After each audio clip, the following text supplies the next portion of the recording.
Difference between the moderated 7 C's, which we have already discussed in the last lecture, the original 7 C's, which we could not, and today we are making difference between both of them. Why? Because there are some important points which are not being considered these days. As I discussed, that Scott M. Cutlip and Allen, who gave the theory of 7 C's of communication in their book Effective Public Relations, published in 1952.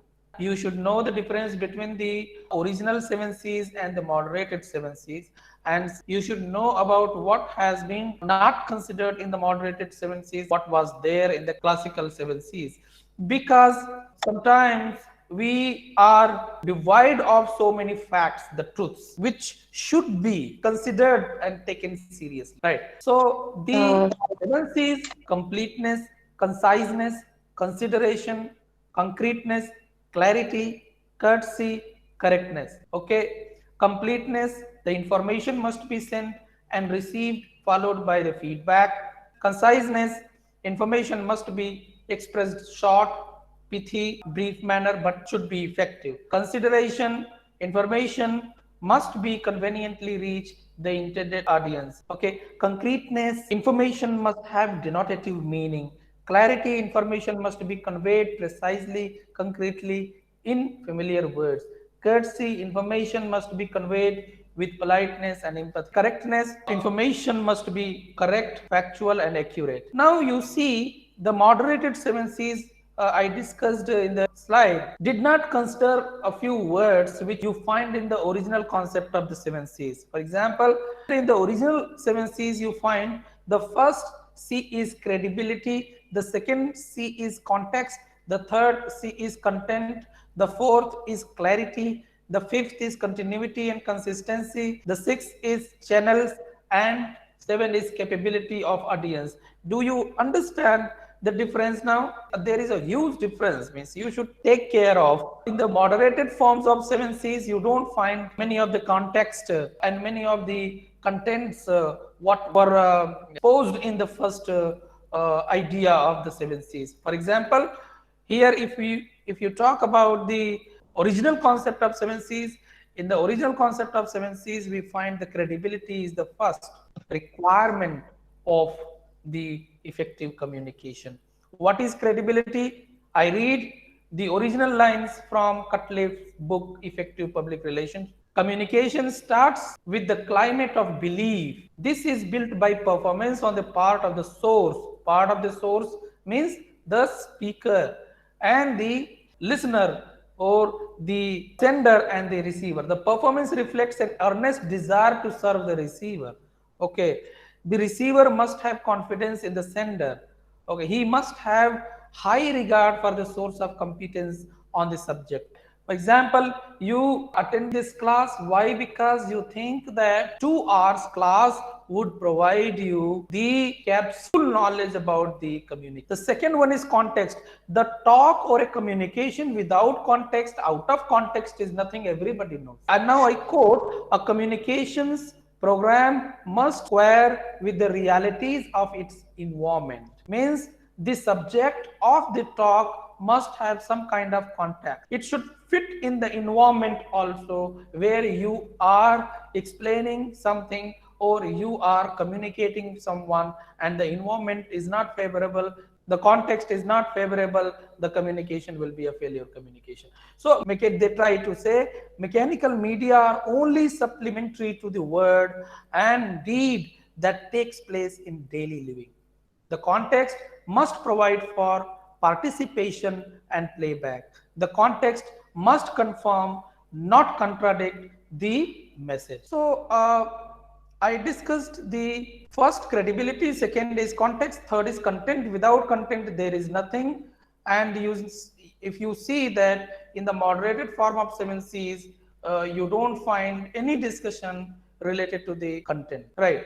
So content is also important, but it has not been taken care in the moderated one. The fourth one is clarity. We should understand the meaning of clarity in terms of Cutlip, right?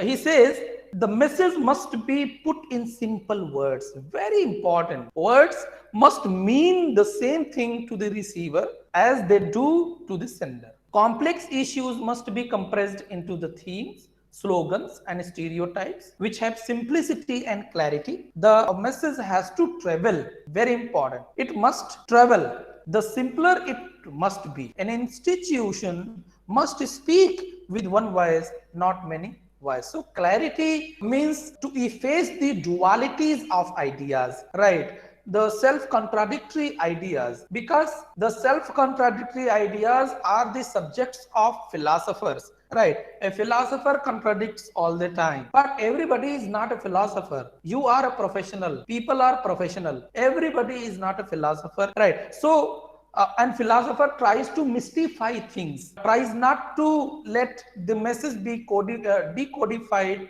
or understood easily by people, right?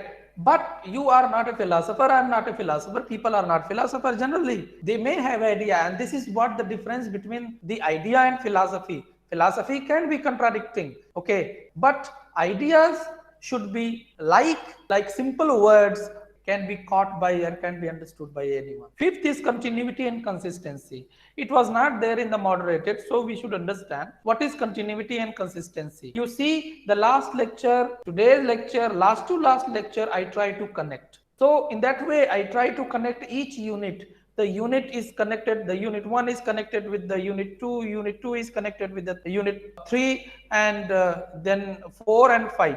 Right, all the units are interconnected, and if I will teach, I will be teaching you the units in distinct way in separated form. Some effective teaching could not be possible in terms of communication. So in words of Cutlip, communication is an unending process. Okay, and here you can take care of your memory. If you talk on a subject with a particular person, and if you forget that the essence of the last talk and you do not take care of that talk somewhere, the person starts neglecting you next time because you don't care. So continuity and consistency means communication is an unending process. Repetition with variation contribute to both factual and attitude learning. So continuity and consistency should be taken care in your communication. Whenever you talk with someone, always have context, always have clarity, always practice continuity and consistency. Okay, consideration should also be part of it. The sixth, which was discussed by Cutlip, was channels. You know, in moderated form of 7Cs, you don't find channels. Okay, sometimes people take care, but you know, I am making difference. Why? So that you can understand the difference between the classical 7Cs and moderated 7Cs. Channels, you should understand this, because this is one of the important part of official communication or professional communication or in an organization. Okay, channels in terms of Cutlip is, I read him, established channels of communication should be used channels which the receiver uses and respects.